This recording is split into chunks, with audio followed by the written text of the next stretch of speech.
Mahigit 100 residente ang sinita at inaresto sa Pasay dahil sa paglabag umano sa ilang ordinansa sa lungsod. Sa Taguig naman, patay ang isang lalaki na tumakas daw sa gitna ng Oplan Galugad ng mga otoridad.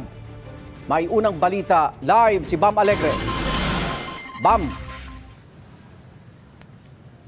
Igan, good morning. Nagsagawa ng Oplan Galugad sa ilang lungsod ng Southern Police District sa Taguig at Parañaque. Halimbawa, hindi lang nanita ang mga otoridad, may mga inaresto rin sila dahil sa droga. Patay ang isang lalaki matapos tumalon mula sa bintana sa ikalawang palapag ng bahay habang tumatakas umano sa mga pulis. Ayon sa Taguig Police Station 9, nagsasagawa sila ng anti-criminality patrol at Oplan Galugad sa barangay New Lower Bicutan at naaktuhan daw nila ang lalaki at 4 niyang kasamahan habang gumagamit umano ng iligal na droga.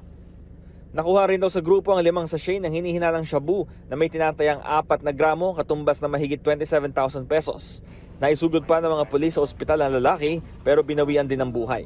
Umamin naman ang isa niyang kasama sa paggamit ng droga. Ang iba naman hindi nagbigay ng pahayag. Bigla ako tumakbo kasi sir. Hawak ako ng pulis na isa dyan eh. At bigla ako may tumakbo. Parin Michael na po pala yun. Pag maya po, bigla may gumalabog doon sa labas, sa kabila po ng bahay, sa gilid. Hindi ko na nawala kung ano po nangyari dahil huli na po ako nila eh. Biktima na kami ng droga eh. Tumanggi muna magbigay ng pahayag ang mga pulis sa Taguig Police Station 9. Sa Parañaque, 2 lalaki naman ang arestado matapos mahulihan umano ng 30 gramo ng hinihinalang shabu.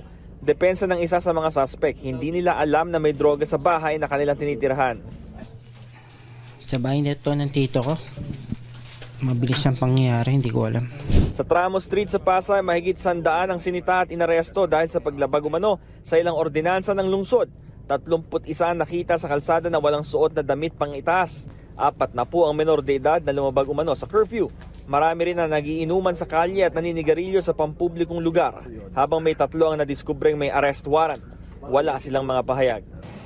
Pinapanawagan ko na, especially sa mga parents no, na mga minor anak nila, na huwag nang palabasin paggabi no. Dito sa warning, yung first offense, umabot ng third offense, pinapatawag na yung parents at saka tinitikitan no.